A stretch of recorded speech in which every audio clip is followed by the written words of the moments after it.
Peshawar high court کے chief justice نے ان اراکین سے جو مخصوص نشستوں پر کامیاب ہوئے تھے ان سے گورنر خیبر پختونخوا کو حلف لینے کا کہا ہے۔ جو خیبر پختونخوا میں سینٹ کے انتخابات کے حوالے سے پوزیشن ہے اس میں علی امین گنڈاپور بند گلی میں پہنچ چکے ہیں اور ان کو اپنے نکلنے کا راستہ نہیں مل رہا ہے۔ یہ ان کی سیاست کا، ان کی وزارت اعلیٰ کا امتحان ہے۔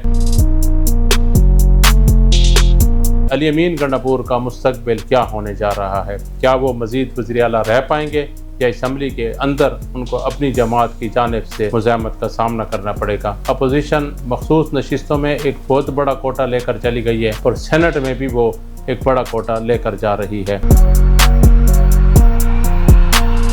علی امین گنڈاپور میں ہمیشہ ان کے رویوں کے متعلق بات کرتا ہوں کہ وہ اپنے حلقہ کے عوام سمیت اپنے پارٹی کے رہنماؤں، پارٹی کے کارکنوں انتہائی ہارش لہجے استعمال کرتے ہیں اور اس میں ان کا قصور نہیں ہے کیونکہ ان کو اتنا بڑا عہدہ مل گیا ہے، اب ان سے وہ بڑا عہدہ سنبھالا ہی نہیں جا رہا۔ غصہ اتنا سمجھدار ہے کہ اپنے سے زیادہ طاقتور پہ نہیں آتا،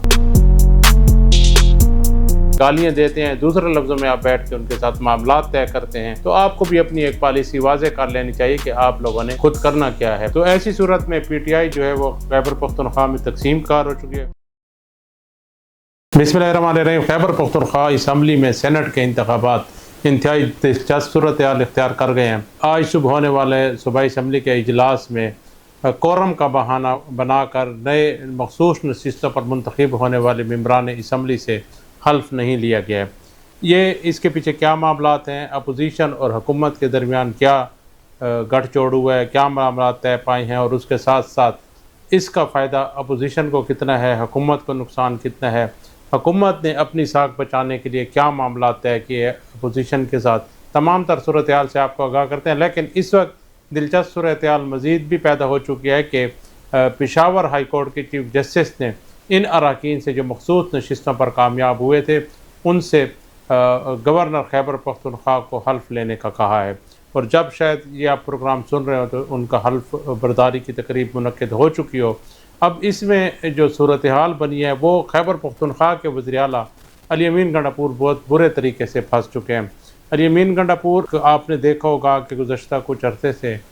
میں ہمیشہ ان کے رویوں کے متعلق بات کرتا ہوں کہ وہ اپنے حلقہ کے عوام سمیت اپنے پارٹی کے رہنماؤں، پارٹی کے کارکنوں انتہائی ہارش لہجے استعمال کرتے ہیں اور اس میں ان کا قصور نہیں ہے کیونکہ ان کو اتنا بڑا عہدہ مل گیا ہے، اب ان سے وہ بڑا عہدہ سنبھالا ہی نہیں جا رہا، جس کی وجہ سے آپ نے دیکھا ہوگا کہ وہ اکثر میڈیا کے دوستوں کے ساتھ بھی لڑ جھگڑ رہے ہوتے ہیں اور اپنی پارٹی ورکر کے ساتھ بھی لڑ جھگڑ رہے ہوتے ہیں۔ اصل میں ان کے آس پاس جو ان کے گماشتے اور ان کے جو نورتن ہیں وہ ان کو ڈانٹنے کے، ان کو سخت زبان استعمال کرنے کے اتنے عادی ہو چکے ہیں کہ اب ان کو اپنا ہر کارکن، اپنے حلقے کا ہر ووٹر، اپنا ہر سیاسی دوست اور اپنا ہر سیاسی مخالف اپنا وہی گماشتے ہی نظر آتے اور ان ہر سے وہ اسی لہجے میں بات کرتے ہیں۔ خیر یہ تو ایک الگ سے بات ہو گئی ہے، لیکن خاص طور سے آپ کو یہ بتانا تھا کہ اس وقت جو خیبر پختونخوا میں سینٹ کے انتخابات کے حوالے سے پوزیشن ہے اس میں علی امین گنڈاپور بند گلی میں پہنچ چکے ہیں اور ان کو اپنے نکلنے کا راستہ نہیں مل رہا ہے، اور یہ ان کی سیاست کا، ان کی وزارت اعلیٰ کا امتحان ہے کہ وہ اس سے کس طرح نکلتے ہیں۔ اگر وہ اس میں سروائیو کر جاتے ہیں تو پھر وہ آئندہ کچھ عرصے تک مزید بھی اپنی حکومت کر پائیں گے۔ ان کے متعلق یہ باتیں کی جا رہی تھیں کہ علی امین گنڈاپور کی حکومت جو ہے وہ جانے والی ہے، لیکن کچھ حلقوں کا خیال تھا کہ وہ اتنے فلیکسیبل ہیں، جتنا اپنے نیچے والوں کے ساتھ سخت بولتے ہیں اپنے اوپر والوں کے ساتھ اتنی محبت کے ساتھ بات کرتے ہیں، بلکہ کسی دانا کا قول ہے کہ غصہ اتنا سمجھدار ہے کہ اپنے سے زیادہ طاقتور پہ نہیں آتا۔ تو علی امین کا غصہ جو ہے وہ بھی اتنا اسی طرح ہی سمجھدار ہے کہ اس کو جو اس سے بڑے طاقتور ہیں ان پہ اس کو غصہ نہیں آتا۔ اس وقت جو صورتحال ہے خیبر پختونخوا اسمبلی میں، اس میں ایک تو اپوزیشن اور حکومت نے یہ طے کیا تھا کہ 6 نشستیں جو ہے وہ اپوزیشن لے کی اور 5 نشستیں وہ حکومتی امیدواروں کو دیے جائیں گے، جن کا نام بریسٹر سیف کے ذریعے بتایا گیا تھا کہ یہ بانی قائد عمران خان کی جانب سے سامنے آئے ہیں۔ پہلے تو ان ناموں پر علی امین گنڈاپور کو اعتراض تھا اور بعض لوگوں کو تو یہ بھی خدشات تھے کہ ان کو آگے، ان لوگوں کو جن کو بانی پی ٹی آئی نے نامزد کیا تھا، آگے نہ دینے کے لیے بھی شاید کوئی اس قسم کی چال چلی جا رہی ہے، لیکن اب وہ چال اتنی گہری ہو چکی ہے کہ حکومت اس میں بہت برے طریقے سے پھنس چکی ہے۔ پہلے تو آپ ان کو تسلیم ہی نہیں کرتے کہ وہ مخصوص نشستیں لے کر کیوں آئے ہیں، ان کو ہم حلف نہیں اٹھانے دیں گے۔ دوسری طرف آپ ان سے بیٹھ کر معاملات طے کرتے ہیں اور وہ اسی فورم پر، اسی اسمبلی میں آپ کے امیدواروں کو منتخب کریں گے کہ آدھے ان کے آدھے ہمارے، مطلب 6 اپوزیشن کو تو زیادہ مل رہے ہیں۔ اگر اسی طرح کی بات تھی تو پھر آپ نے ان کو تسلیم ہی نہیں کرنا تھا، آپ نے بیٹھنا ہی نہیں تھا، آپ نے تو کہنا تھا کہ ہم نے ان کے ساتھ انتخابات میں حصہ لینا ہے، ہم نے لڑنا ہے۔ لیکن چونکہ پارٹی کے اندر رفت آ چکی ہے، پارٹی کے بہت سارے ایم پی ایز ایسے ہیں جو اب صوبائی حکومت سے نالاں ہیں، صوبائی حکومت سے خفا ہیں، اور وزیر اعلیٰ کو وہ ٹف ٹائم دینا چاہتے ہیں۔ اور آج جتنے بھی امیدوار ہیں جو آزاد امیدوار کے طور پر سامنے آئے، جو خود کو پی ٹی آئی کا ورکر کہتے ہیں، بلکہ وہ ہیں بھی صحیح، جس میں پی ٹی آئی پشاور کے ضلعی صدر بھی شامل ہیں، وہ کہتے ہیں کہ ہمارے ساتھ عمران خان کی کمٹمنٹ تھی کہ ہم نے ان انتخابات میں حصہ لینا ہے۔ اب پریشانی یہ ہے کہ ایک طرف تو آپ ان کے ساتھ بیٹھ کے معاملات طے کرتے ہیں کہ آپ لوگوں کو ہم سپورٹ کریں گے، آپ ہمیں سپورٹ کریں، اور دوسری طرف آپ کہتے ہیں کہ یہ فارم 47 کے کامیاب شدہ لوگ ہیں۔ آج بھی بیرسٹر صاحب کا بیان سامنے آیا ہے کہ ان کے دشنام ترازی کر رہے ہیں کہ ان لوگوں کو تو شرم نہیں آتی، ان لوگوں کو تو یہ نشستیں لینی نہیں چاہیے تھی۔ ایک طرف آپ ان کو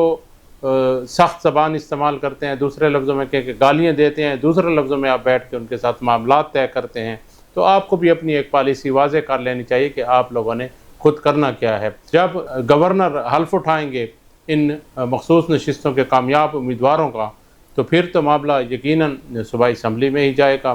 اور سینٹ کے جو انتخابات ہیں اس کو التوا کا شکار نہیں کیا جا رہا۔ کچھ لوگوں کا خیال تھا کہ ان کو التوا کا شکار کیا جائے گا، لیکن مخصوص نشستوں پر کامیاب امیدواروں نے آج پشاور رجسٹرار کے پاس ایک درخواست جمع کرائی تھی کہ ان کے چونکہ سپریم کورٹ کا فیصلہ ہے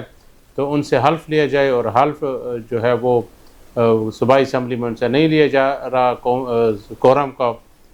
ایک ایشو بنا کر۔ تو اب پشاور ہائی کورٹ کے چیف جسٹس نے احکامات صادر کیے ہیں کہ گورنر خیبر پختونخوا ان ممبران سے حلف اٹھا سکتے ہیں، اور جب یہ ممبران حلف اٹھا لیں گے تو وہ صوبائی اسمبلی کے اس کا کورم کا حصہ ہو جائیں گے، اور جب صوبائی اسمبلی میں وہ اپنا ووٹ کاسٹ کرنے جائیں گے تو فیصل کریم کنڈی نے کہا ہے کہ ہو سکتا ہے پھر ہمیں 5 یا 6 کی بجائے 7 یا 8 نشستیں بھی مل جائیں، کیونکہ بہت سارے لوگ جو ہیں وہ ناراض ہیں، اور پی ٹی آئی کے امیدوار ممکن ہے کہ بہت سارے امیدوار ان انتخابات میں ہار جائیں، کیونکہ اس میں ان کے ووٹ تقسیم ہو رہے ہیں۔ 5 امیدواروں کا اعلان حکومت کر چکی ہے، 5 امیدوار جو ہیں وہ پارٹی کے وہ عہدیدار ہیں جو خود کو دیرینہ کارکن کہتے ہیں، اور وہ کہتے ہیں کہ انہیں بانی پی ٹی آئی کی حمایت حاصل ہے۔ تو ایسی صورت میں پی ٹی آئی جو ہے وہ خیبر پختونخوا میں تقسیم کا شکار ہو چکی ہے، اور اس میں جو خاص بات ہے وہ یہ ہے کہ یہ علی امین گنڈاپور کا امتحان ہے۔ اگر سینٹ کے الیکشن ہو جاتے ہیں تو علی امین گنڈاپور جو ہے وہ صوبائی اسمبلی میں ان کی جو حیثیت ہے، جو ان کی مینڈیٹ ہے، اس کا بھی پتہ چل جائے گا کہ ان کو قومی اسمبلی کا، صوبائی اسمبلی کا اعتماد حاصل ہے یا نہیں ہے، کیونکہ اگر ان کے امیدوار صوبائی اسمبلی میں سینٹ کے انتخابات میں ہار جاتے ہیں تو پھر یقیناً انہیں صوبائی اسمبلی میں اعتماد کا ووٹ بھی لینا ہوگا، اور جب وہ اعتماد کا ووٹ لیں گے تو پھر یقیناً جو ان کا مخالف دھڑ ہے پارٹی کے اندر وہ ان کی مخالفت کرے گا۔ تو علی امین گنڈاپور اس وقت بہت پریشانی کا شکار ہیں، اور سب سے زیادہ جو پریشر ہے وہ انہی پر ہے، کیونکہ انہی کی ذمہ داری ہے کہ پارٹی کے آزاد امیدواروں کو انہوں نے دستبردار کرانا ہے سینٹ کے انتخابات سے، اور ابھی تک تو وہ دستبردار نہیں ہوئے، اور نہ ہی وہ دستبردار ہونے کا نام لے رہے ہیں۔ آنے والے چند دنوں میں یہ صورتحال واضح ہو جائے گی کہ علی امین گنڈاپور کا مستقبل کیا ہونے جا رہا ہے، کیا وہ مزید وزیر اعلیٰ رہ پائیں گے، یا اسمبلی کے اندر ان کو اپنی جماعت کی جانب سے مزاحمت کا سامنا کرنا پڑے گا، اور اگر ان کی جماعت ان پر عدم اعتماد کر دیتی ہے تو یقیناً ان ہاؤس تبدیلی کی ہی کوشش کی جائے گی۔ اس تمام تر صورتحال کا اگر جائزہ لیا جائے تو اس میں جو سب سے گھاٹے کا سودا ہے وہ خیبر پختونخوا میں پی ٹی آئی کی حکومت کو اٹھانا پڑ رہا ہے۔ اپوزیشن مخصوص نشستوں میں ایک بہت بڑا کوٹا لے کر چلی گئی ہے، اور سینٹ میں بھی وہ ایک بڑا کوٹا لے کر جا رہی ہے، اور اگر وہ سینٹ میں اپنے امیدواروں کو اپنی طلوبہ تعداد سے بھی زیادہ جتوانے میں کامیاب ہو جاتے ہیں تو یقیناً آنے والے دنوں میں مرکز میں بھی اور صوبے میں بھی پی ٹی آئی کو شدید مزاحمت کا سامنا کرنے پڑے گا۔ اس کے ساتھ ہی اپنے میزبان عرفان مغل کو اجازت دیجیے۔ اللہ حافظ۔